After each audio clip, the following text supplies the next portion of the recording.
MIIs are expected to play multiple roles. They wear multiple hats. They are not just a commercial organization that is meant to run a business. They are meant to also provide, in effect, public infrastructure. So the exchanges, the clearing corporations, the depositories, the systems that they run are not proprietary in the sense of there being just like any other systems of any other private organization. They are in the nature of public infrastructure because these entities have a lot of regulatory protection.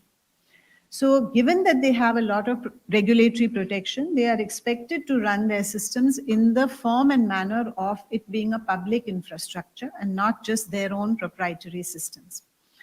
The third area of their operations is really to act as a first level regulator. So they not only need to be very careful about their own compliances with the regulations, but also to look at the compliances by the registered brokers, by the registered DPs, by the listed entities. And it was the committee's finding that perhaps these three different roles that the MIIs have were not getting adequate and equal importance. So a lot of what you are seeing as the manifestation of the working committee's report is that each of these three pillars of the role of the MIIs to function as a profitable, viable commercial entity, plus provide public infrastructure, plus function as a effective first level regulator, all these three things need to be delivered. So that is really the central thought, and it is reflected in almost everything that you see here, whether it is the proposed structure of MIIs, the nature of board governance, the accountability of the KMPs, the code of conduct, and this is, an important piece you would have noticed on page 3, item number 12, that board members and KMPs will be held accountable if they are aware of wrongdoings but have not appropriately reported the same. Because you're not just another entity, you're a market infrastructure institution, and if you become aware and you do not report, then you are complicit. So this is a very important part of governance and code of conduct.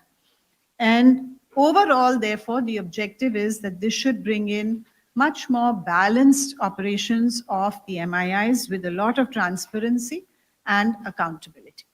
You spoke about the fact that they would now need to have public interest directors. We've seen that in the case of exchanges, when PIDs are appointed, it requires permission of SEBI, approval of SEBI. Will that be the same regulation which will be extended to other category of MIIs as well? Who already had.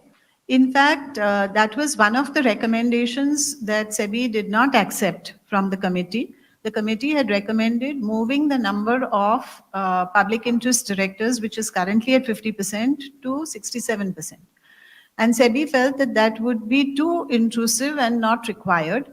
And it would be best if there is a balance between management and shareholder directors on the one hand and the public interest directors on the other. And in any case, if there is a difficult situation, then the chair has a casting vote and the chair is always a public interest director. So we actually did not accept. This was one of the recommendations of the committee that we did not accept. But this is already there and already true for all MIIs. It's not new. Also, we're seeing a trend of how many of these companies are getting listed on the stock exchanges, and we will see many more coming in there. In that sense, will there be separate regulations for these MIIs, how they will go ahead and list? So those regulations are already there. So for instance, fit and proper criteria for the shareholders, listing and trading on the other exchange, not you yourself. You cannot list yourself and trade yourself on the same exchange. So these guidelines are already in place. We are not envisaging anything new or additional. Those rules are already in place.